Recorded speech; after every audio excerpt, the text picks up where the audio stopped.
Philip, may gusto akong itanong sa'yo. Ano ba nangyari sa inyo si Philip? Pumunta kang Amerika? Pagbalik mo dito, asawa mo na si Claire. Ano ba nangyari?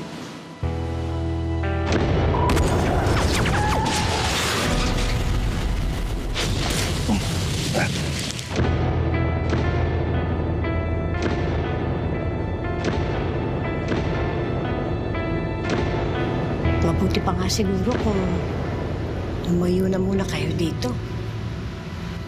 Makakatulong to sa inyong dalawa.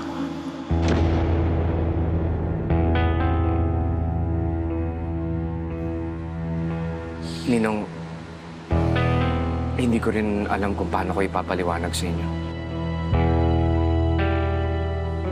Minahal ko lang si Claire at dahil doon,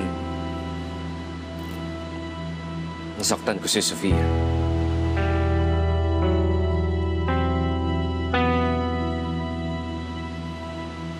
Kaya maintindihan ko kung magtatanim kayo ng galit sa akin.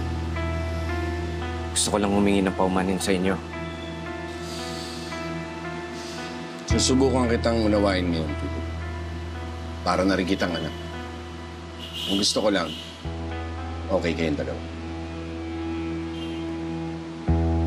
Salamat.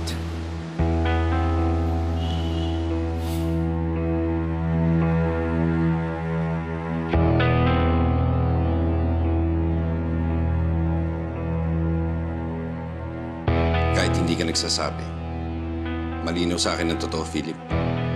Kaya para sa kaligtasan mo, mananahimik ako.